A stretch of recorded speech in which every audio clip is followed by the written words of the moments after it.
여러분 안녕하세요. 예수님은 누구신가? 55번째 그물이 찢어지다 라는 제목으로 말씀을 나눕니다. 누가복음 5장 6절입니다. 그렇게 하니 고기를 잡은 것이 심이 많아 그물이 찢어지는지라. 첫 번째로 베드로는 그렇게 합니다. 그렇게 한다는 건 말씀대로 실행했다는 의미입니다. 예수님의 조치가 이해되진 않지만 말씀에 순종했다는 것입니다.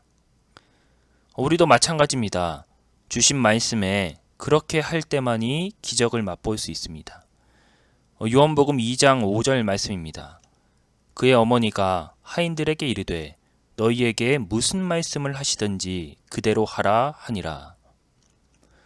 우리는 이 마리아의 고백을 마음에 담아야 합니다. 무슨 말씀을 하시든지 그대로 아멘해라. 이 태도 말입니다. 이럴 때 물이 포도주가 되는 것입니다. 이번 한 주 그렇게 행동하는 저와 여러분들이 되시기 바랍니다. 두 번째로 순종은 항상 열매를 맺게 되어 있습니다. 베드로가 순종했더니 고기를 많이 잡았습니다.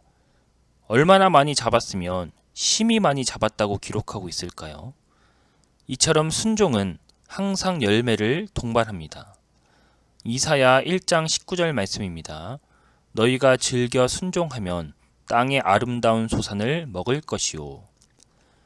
분명 하나님께서는 순종하면 아름다운 소산을 먹을 것이다. 이렇게 말씀하셨습니다. 알고 있지만 순종하지 않은 부분들이 있을까요? 주님의 말씀에 순종해서 고기를 많이 잡으시기 바랍니다. 세 번째로 이 그물이 찢어졌다고 성경은 기록하고 있는데요. 이 부분이 굉장히 의미심장합니다. 왜냐하면 요한복음 21장 11절을 읽겠습니다. 시몬 베드로가 올라가서 그물을 육지에 끌어올리니 가득히 찬 큰 물고기가 153마리라. 이같이 많으나 그물이 찢어지지 아니하였더라. 오늘 본문에서는 그물이 찢어졌는데 두 번째 부르심에서는 그물이 찢어지지 않았다라는 사실이 의미심장합니다. 첫 번째 부르심에 베드로는 응답을 했죠. 물론 예수님의 말씀에 믿음으로 반응은 했습니다.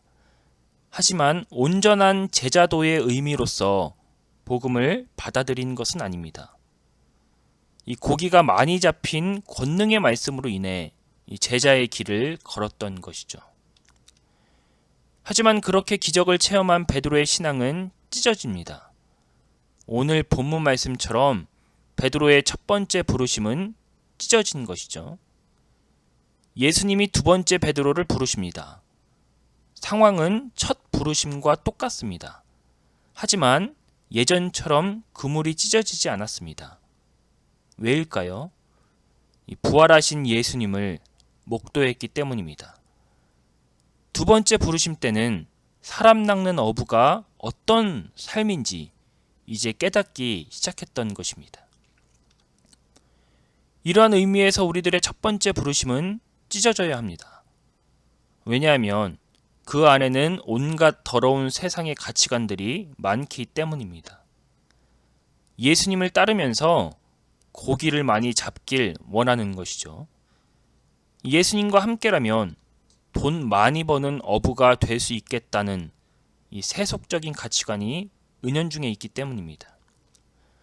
하지만 오늘 본문처럼 이 세속적인 가치관은 예수님을 따름으로써 찢어져야 합니다. 후에 우리는 두 번째 부르심을 받아야만 하는 것이죠.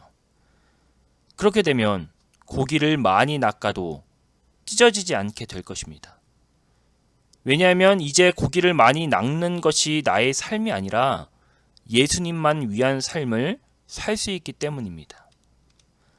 이번 한 주 사시면서 세상의 가치관을 찢어버리시고 찢어지지 않는 영원한 그물을 소유하는 저와 여러분들이 되시기 바랍니다.